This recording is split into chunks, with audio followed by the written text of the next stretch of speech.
Hello and welcome, Must Players. I'm Mark Santamartino, and this is your weekly dose of all things gaming, film, entertainment, frankly, anything we want to talk about. Sitting to my left is a man who is really this week just playing some broken, shitty Steam games, Julian Price. Oh, they're not, as you put it. I was just watching you try and play. You couldn't even shoot a bullet. That's because I'm running off battery at the moment, and this is a laptop. You can't play games on battery. And to his other left, Mason. How are you, mate? Very good, mate. Very good. How's the legs? I was about to say, I feel like every time we introduce you now, it's just like, are you okay? You've had another long day. You had a long week last week. If I suddenly get a leg cramp during this podcast, it might happen. Okay. The table might just get kicked out. Don't scream too loud. It's all being recorded.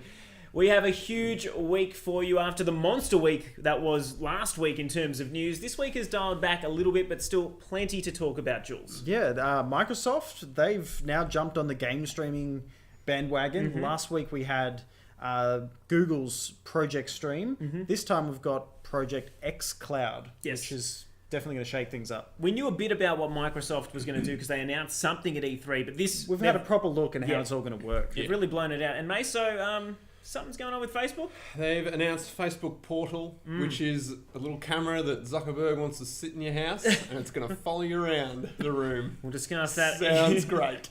Creepy.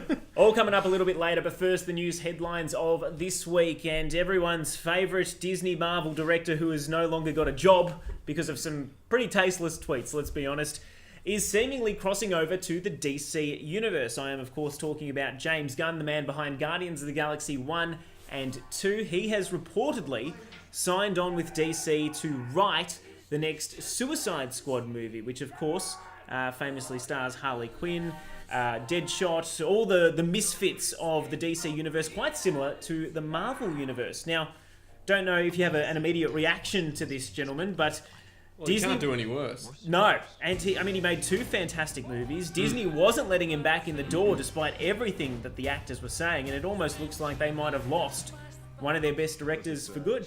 Yeah, definitely. He's gonna seemingly sign a contract with DC, which is gonna put him out of Marvel completely. You can't work on opposing film studios. I suppose it depends on how Disney even views DC, because really they're not really opposing, are Well, they? I mean, Disney could probably buy DC At this stage, yes. But look, It's like out of their pocket change. There you go. throw him a few coins. At this stage, he's only signed on to write, but it sounds as though he might direct as well. That has got one of the Guardians of the Galaxy cast very excited. No Dave surprises. Bautista. Yeah, no surprises. Yeah. Dave Another serial Bautista, tweeter. the man who has been attacking Disney for their decision to dump James Gunn in the first place, he's come out saying, "Where do I sign?" sharing one of the articles saying that James Gunn had signed on to write. So it sounds like he wants to be part of the DC universe too, or at least anything that James Gunn has his hands on. Do you reckon this might be the end of him as Drax, or he coming back? Well, Well, he's going to be in the third one. Yes. Um, A third movie that is still on hold indefinitely, by the way. yeah. we might not get a third one. Well, with the current generation of, which would be a shame. Well, we'll see what happens there, because Guardians of the Galaxy 3, as I mentioned, is still on hold. Now, Suicide Squad 2 was rumoured to start filming next year, so we will have some more concrete details very, very soon. Still in the realm of comic book film, or at least comic book TV in this case, we finally got our first look at Ruby Rose as Batwoman. Now, don't have a heart attack, Meso.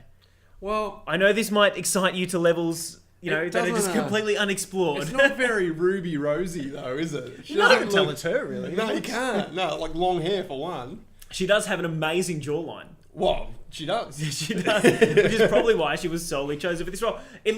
I really like the look of this costume. I don't know enough about Batwoman to be, really critiquing it, but the red is doing things for me. I love the red bat. I love the red hair. I think it's just an awesome contrast, and I think she might really work in this spin-off universe. I mean, are you I hope at all? I hope she does really well. Like she's pretty hard working. And she's an Aussie. We love to And support she's an an Aussie. Aussie, exactly. Yeah, she was the Queen of Moomba, I think, one year. Definitely on a resume, I'm sure. yeah. Top list of achievements. I hope it goes well. I mean, it'd be good for see a Batwoman TV show.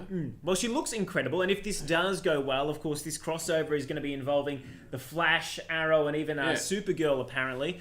They're thinking about having her do her own standalone series for CW next year if all things go well. Of course, that is hinging on this big crossover that they are planning. We'll have to check out and see how that goes first, but kind of exciting. Not a lot more to say because it's just one image. It's just a picture. But hopefully, Ruby, you do really well. Into the realm of tech and Google. Now, this was a terribly kept secret. In fact, there were leaks going all over the place for the past week about what the new Google Pixel phone is going to be, and frankly, it is exactly what the rumors said. There's two versions, a smaller 5.5-inch Google Pixel 3, and then a 3XL, which is about 6 inches or so. Basically, stronger processor. It's got 2 cameras on the front, although just the solitary camera on the back, which I was quite surprised by. But one of those cameras on the front is a wide-angle selfie lens. So if ever you wanted to take a big group shot, a la Ellen DeGeneres, Or just get your arm in it. yeah, what's wrong? Yeah, it'll be like those horrible selfies with the GoPro stick. Yeah. That's my most hated thing. It's all these amazing photos, wide angle, but there's just a stick in Put every. a wide angle on the front camera, all you're going to get is half the shot of your arm. Yeah, surely with tech these days we can work They must out. have thought about that though. Just surely wide angle like that way. You have to fan out. I wonder if there's a tech involved to actually just automatically blur out the selfie stick. Well, the GoPro Fusion does that. Does it? Yeah, so the GoPro Fusion, you have it on a pole, and it gets rid of the pole. Incredible. Yeah. $1 million idea. Yeah. I feel like I had it, but it's been taken away from me Been done, for a mate. second. Been done. Speaking of what else is in the Google Pixel 3, you will also get USB-C earbuds in the box. Apple, put your earbuds in the box. You will also get wireless charging. You can pay extra to double the storage space, but given everything is streamed these days, I don't know who needs 64 gigabytes unless you're taking 1,000,001 photos. Just quickly though, Well, that Apple do wide-angle give you selfie. earbuds in the box. They Yeah, don't but give you AirPods. Not the good ones. But I don't think. Yeah, Are but these wireless headphones in the box? They're probably not, but at least it doesn't need an extra dongle. Well, the USB-C, it said. Yeah. Yeah, you won't need an extra little converter. That's what annoys me most. Anyway, we'll move on. It's available the 18th of this month in the US and is apparently being released worldwide, or at least in other territories, November 1st. In Australia, it'll probably cost around $1,200, they say, for the smaller model, and $1,349 for the slightly larger model if you are interested. By the way, during this keynote event, we also got some more information on that creepy Google assistant, you know, the one that calls a restaurant and books in a reservation for you. Yeah. That's going to be launching first on the Google platforms, and that is going to be super weird when that starts calling you around. That's around November, they say it's going to launch. And they also announced that the Pixel Slate, the new Pixel Slate, will be bringing the Chrome OS to a tablet device for the very first time. So if you're a Google fan, a bit for you to chew on. Back into the realm of video games. I've got to stop saying in the realm. I need a better segue, boys. It's like Zelda. Recommend your segues just to follow. What? They always say realm in Zelda. Ah, they do. I'm just sucked into the whole fantasy genre. Talking about video games, Call of Duty Black Ops 4 comes out this week. In fact, it'll be out by the time this podcast is up. In fact, it'll be tomorrow for when we're recording it right now. But apparently, Australian video game retailers are allowing people to actually go in and buy the physical copy of the game early because the install is so ridiculously big. And people are obviously nuts to play Call of Duty I as think soon that's as such a good idea. Yeah, because in Australia, internet speeds are so slow. It's going to Yes. take you a day. You know, the Well, game gets the day released, one takes you update another is day. they're expecting the day one update to be about 50 gigabytes. Yeah, that's which a is day. massive, 50 So gigabytes. I Yeah. think you can pick it up from JB Hi-Fi at 6 o'clock on Thursday, which will be yesterday if you're listening to this on the day it comes out. Okay, Oh no.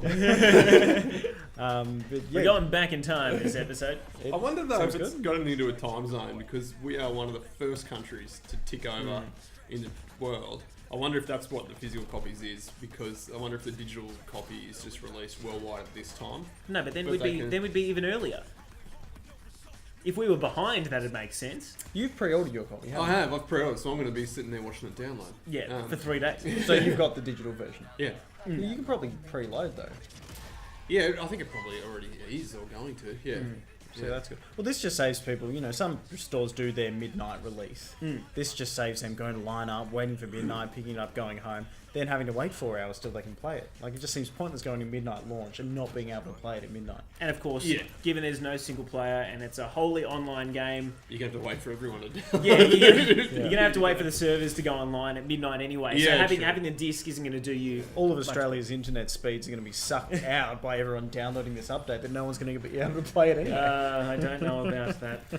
Now, one of the big discussion topics for this week, of course, we've been talking about it for weeks on end now, it seems, is streaming in video games. We didn't think it was going to be such a big deal when we first touched on it a fortnight ago, but last week we had that huge news from Google that they'd be testing Assassin's Creed Odyssey through their Chrome browser for a couple of hundred users in the US. And now we actually get more confirmation that this is really the direction that all video games are going, because Microsoft has put out a 3 or 4 minute video this week unveiling Project XCloud. Now, it's essentially what they are trying to pitch as this big foray, you know, the next step for gaming, something that's going to put games in the hands of everyone and really have the gamer at the center of the universe. It's really pandering to an audience I feel like they lost in the PlayStation 4 and Xbox battle. But basically, they're developing software that will allow anyone to play their games on a mobile device or on a tablet or on whatever you want, frankly, as long as your internet connection is good enough. I mean, Jules, you watched the video.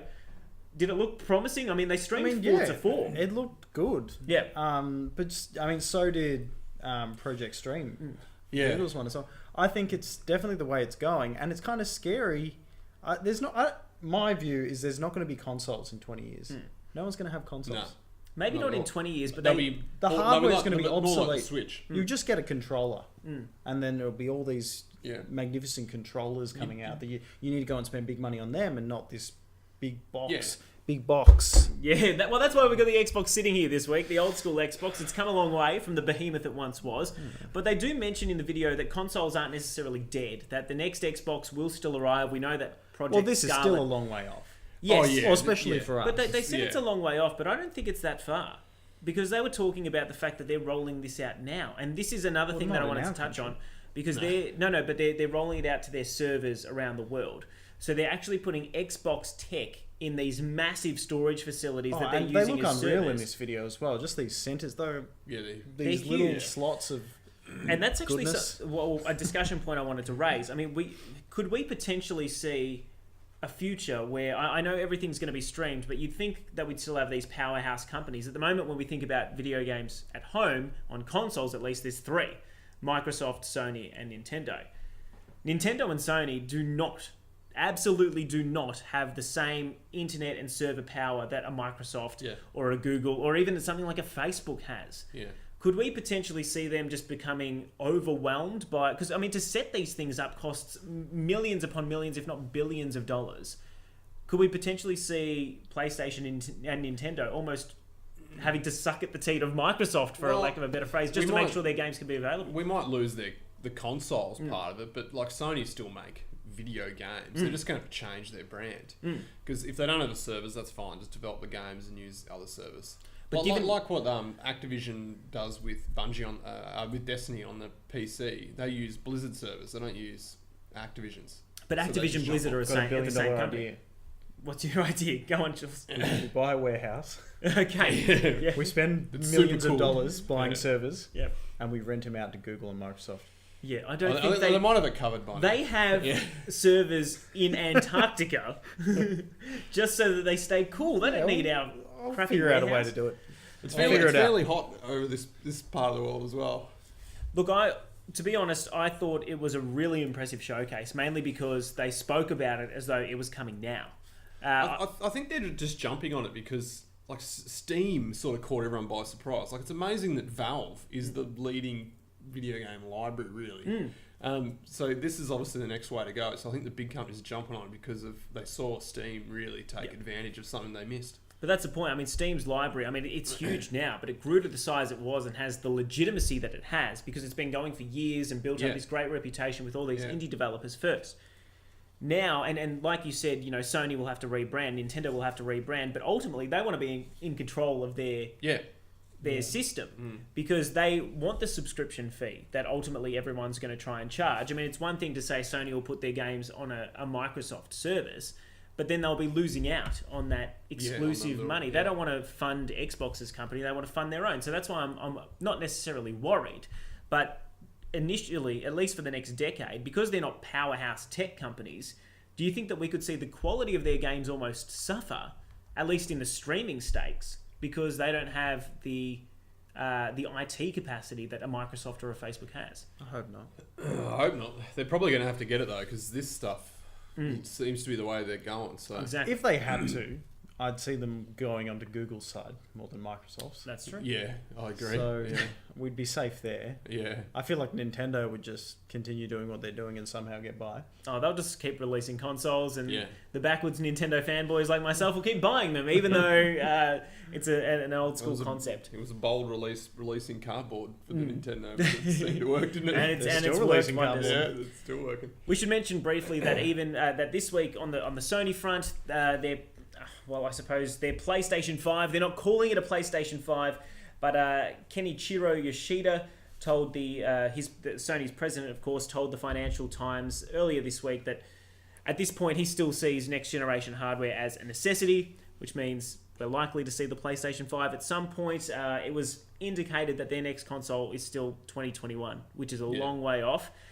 We know that the PlayStation 4 is selling bonkers. It's absolutely destroying the Xbox One, so we understand that they want to ride that wave for as long as possible. And they're kind of keeping up to date with their PS Pro, and Xbox are doing the same. Yeah. So I feel like that's the thing that's going to get us over the hump. Yep.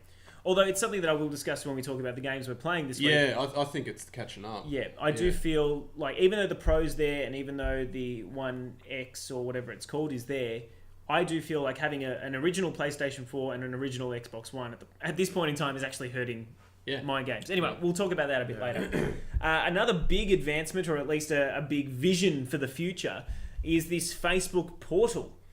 Mesa, what is this thing? What does it look like? It looks like a tablet on a stick, frankly. I don't know why anyone It's a would tablet in a microwave. And it pivots around so you can talk. It's basically Skype, but this thing will follow you, so you can talk and go make dinner. It's going to follow you around the room. Yeah. With a camera. Yeah. And It's going to be forever watching, forever listening, because it's all voice activated. It's all voice activated, so it's forever listening to ready to go. Yeah, it's basically Facebook's answer to the Google Assistant or the Alexa. In fact, it's actually Alexa got on steroids. It's got Amazon Alexa built into it. So it will rely entirely on that to get you things like iHeartRadio, the weather, just sports news, all that sort of stuff. That needs to be baked into it. So, but it's like the Mona Lisa. It's just watching. I feel like this matter where is you a stand very in your- controversial move by Facebook. Yeah. After all these privacy breaches, I think this is something. Yeah. I don't know. Like, It's they're not a definitely, trustworthy company. and it's kind of gone under the radar a bit as well. There I- wasn't a massive launch because you can imagine. Yeah. well, at this point, it almost seems more like a concept video. We've know people have gone hands-on with it. We've seen hands-ons online, but there haven't been any indication of when it might actually hit our shores here in Australia. In the at least. video we saw, it's all set up. It is. It's a blatant ad that's been absolute they're ad, like, we sent Yeah, but these is it? families who are separated by distance a mystery package, and then it quite clearly says at the bottom, like simulation This is- or yeah, something. This is a screen simulation. simulated. Yeah. Like, jeez. Yeah. Look, I mean, famously, Zuckerberg was photographed having tape over the camera on the inside of his laptop. Yeah, he had and Snowden he himself. said, Yeah. I don't want people spying on me. And all of a sudden, he wants to put a camera in everyone's house. Yeah. That's constantly listening. I don't know whether I'm old, but Oh, that that's just reminds the me. worst thing. I've still got the sticky thing over my camera. Yeah, but that's a clear sticky thing. You can still see you, mate. But I mean, that being said, it's almost like our tech is already listening to us, mate. So I know. Yeah, it's already gone that far. But you had a bit of an experience recently. yeah, I was with a friend and we were talking about a really good bakery, and we're like, oh, bugger it, let's go to this bakery, and it was called the Inglewood Bakery. And I opened up Google Maps, I typed in and the first thing that came up was Inglewood Bakery. First thing, and it was 2 suburbs away. It wasn't like I was parked at the front of it. I was 2 suburbs away. Never from searched for it before. it. No, never. She was telling me about the bakery. I'd never heard of it before. Outrageous. Well, Could it be that she was looking up bakeries and on your phone? No. the location of her and you I don't know. No, I can't work it that out. was weird. It was a weird weird. experience. Like, Well- it's one of those you look over your shoulder going, "What is going on?" And, There's just some Google guy in the back seat. yeah. Convenience or ultra creepy? We'll let That you was decide. a little creepy. That was a little creepy. Yeah. We'll let you decide in the comments below, or send us an email at mustplay.net.au. Really briefly, because this one was just a bizarre one. Last week we had a lot of fun talking about Play-Doh poo. Well, this week, an Indian man has officially become the first person in the world to be treated for a Netflix addiction. He's 26 years old, so my age.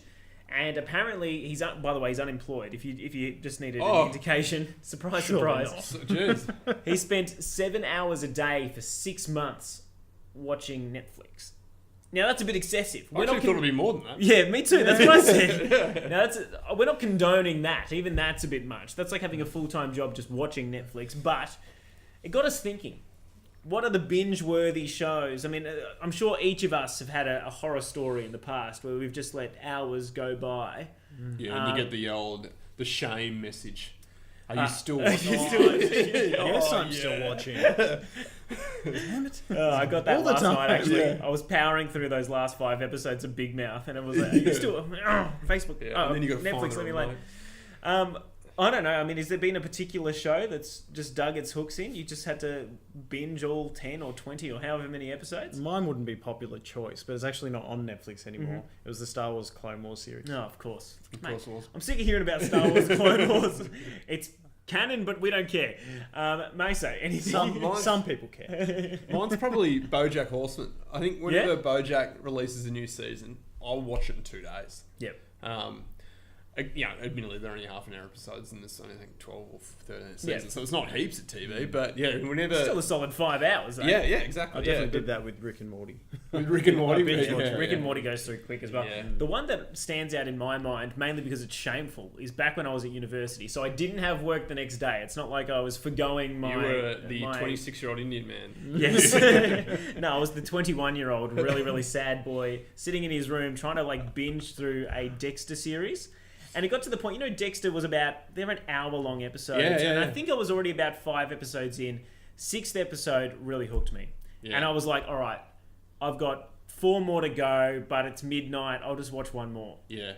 You watched the The whole sun thing. rose. Yeah. I was awake at like 5 a.m., 5:30, 6 a.m., whatever Great it was. series, though. Excellent Yeah. series. I think it was season 4 as well. I had the same thing happen to me.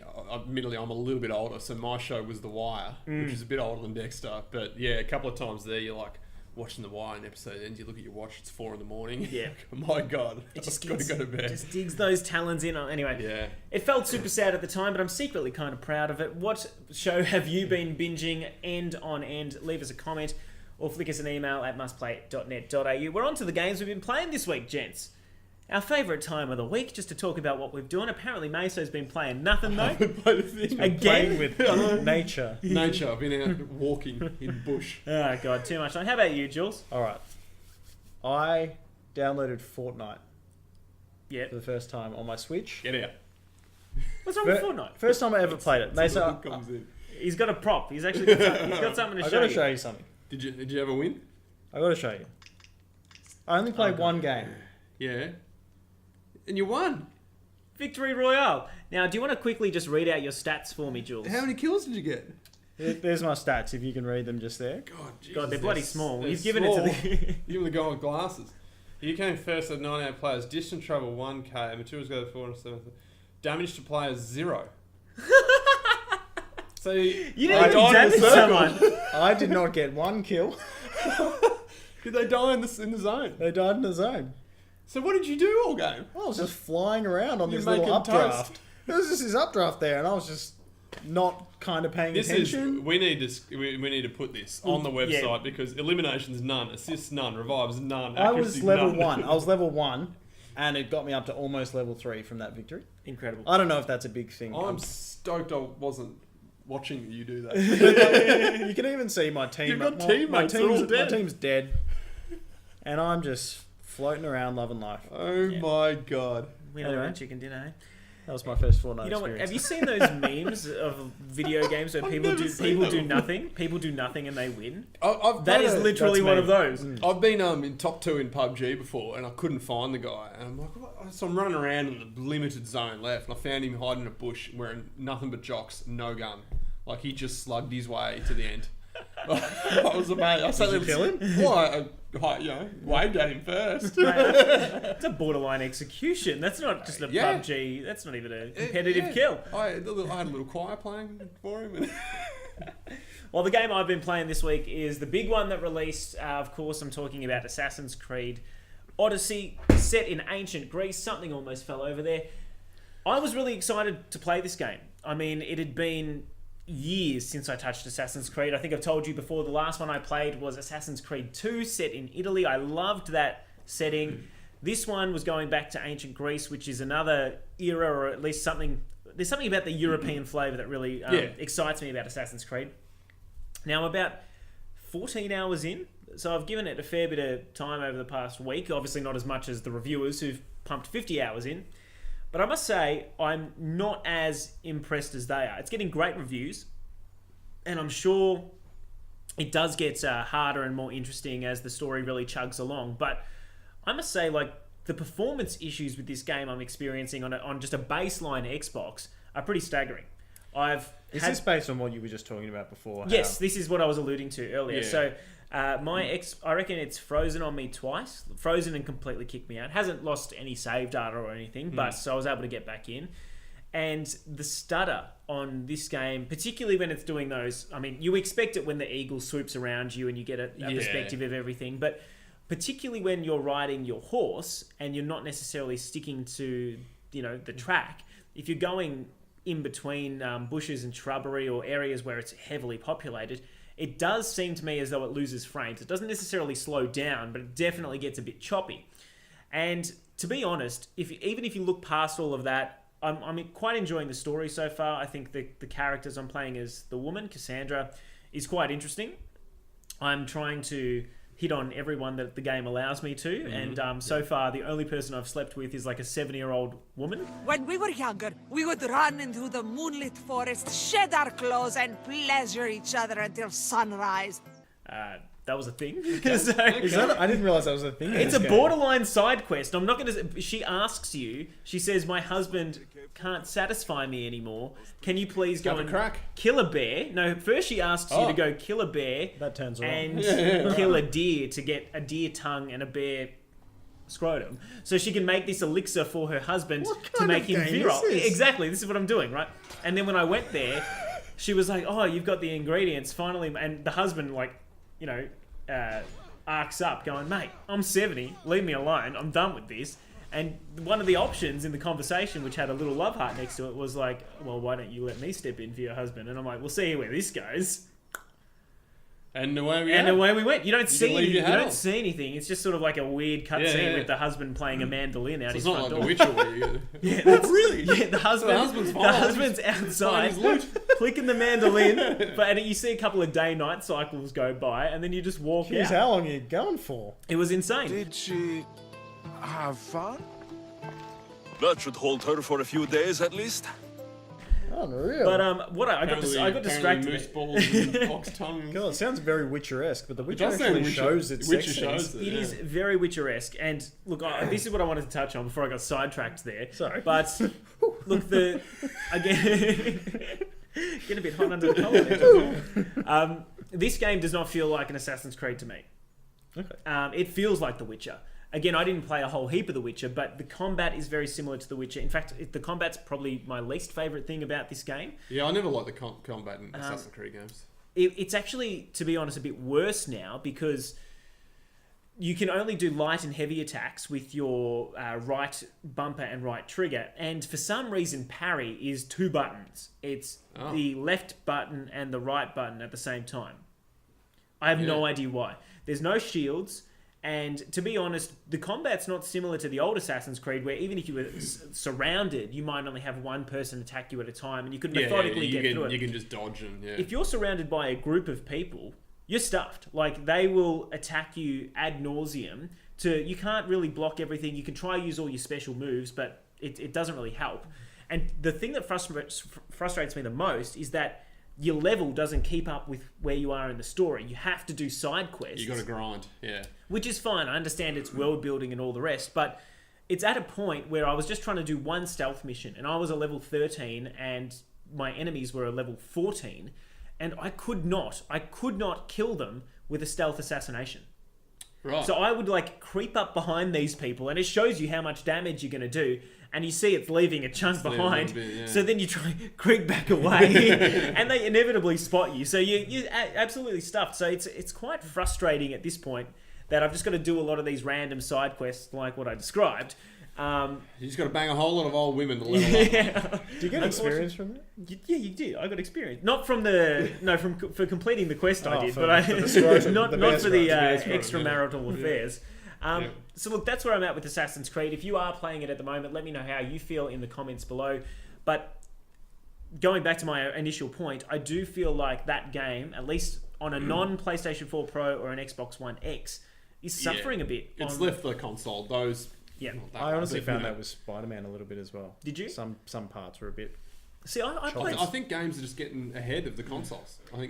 I wonder if there needs to be an option where you can lower the graphics. But see, the problem is, it's very hard to scale a game. I know the guys at id Software or ID Software, the guys that make Doom and scaled it to the Switch and stuff, have done a fantastic job. But that's because their engine allows them to do that. It seems like the easy way to get it to run is just to halve the frame rate, or and it's already at 30 on consoles. 30's pretty low. To be honest, it does not feel like it hits 30 to me consistently at all. Yeah. And if anything, I reckon it drops well below 24 frames a second. This is to an untrained eye, but I reckon it drops pretty poorly. Because 30's low enough. Well, so do you still recommend it at all? Look, I was not a huge fan of The Witcher.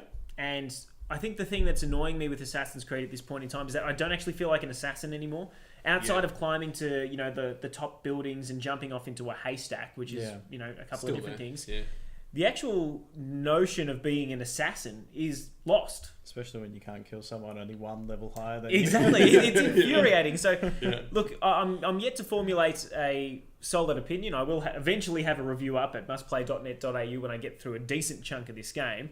But look, personally at the moment, it's a good play. Like, I'm enjoying it, but there's just it almost seems like it's padding out the length of the game by forcing you to do side quests. I'm a big advocate for side quests when they're world building, as in they're there, it's there, and you can go and do them if you want, but not getting me just yet. And the other thing that I kind of am a bit intrigued by is the idea of having blacksmiths in the town. They're there so you can upgrade your weapons, but you're increasing your level so frequently, the weapons and drop getting higher new anyway. weapons so frequently. Like, what's the point of? I think if you have a complete armor set, you get a little bonus, so you can upgrade them to match. Okay. I think that's mainly what they're there for. I didn't know that, but look, to be honest, it's actually had me craving the weapon system in Breath of the Wild a bit, where your weapons would break after a while, because you're constantly getting new weapons, but there's no real reason to change them other than to just pick the most powerful one you have at any given time. So. Anyway, that's my first impressions of Assassin's Creed Odyssey. If you've been playing the game, let us know what you think in the comments below. That's all for this week, gents, unless there's anything else you want to mention. I just want to say, my little Fortnite win. Oh, yeah. I reckon back in episode 2. Yeah. Oh, yeah. Win's a win. Episode 2, we spoke about our I think it was episode 2. Greatest video game achievements. Yeah. That's got to be on my list. That's in there? That's what you put? Did you jump off the couch? Like, were you... I kind of was a bit confused. Jules would not even realise that he was the last man standing. I didn't know. Screenshot, he's halfway in the air. I was floating, like there's an updraft. Anyway, I'll put it with, I don't even remember what my greatest gaming achievement was. Something about Banjo-Kazooie or something. No, still doesn't contend with #1 in the world for AFL Live. AFL Live. Let us know what you are playing at mustplay.net.au. As always, thank you for joining me, gentlemen, and thank you for joining us for episode... Is this 16? Yeah. Episode 16. That's 4 months worth of content. And Sign us up. Shout out to Dallas. Can you bring those figures up? We don't normally do this, but I must say... We get viewers from all around the world. One week we were really big in Morocco. Another week we were really big in Vietnam. This week we're apparently huge in Dallas in the United States. So shout out to Dallas. Where else have we had some love? Algeria, Finland. Algeria. That's nice. We got 7 listens in Algeria. Finland's back on the train. I mean, I'm very upset that we've lost Egypt, but we've gained Ghana, which is always good. This should be a weekly thing where we just talk about our top 10 countries. Props to all of you. Thank you so much for listening. Share, like, rate us, give us a thumbs up. As I said, thank you so much for joining us for episode 16.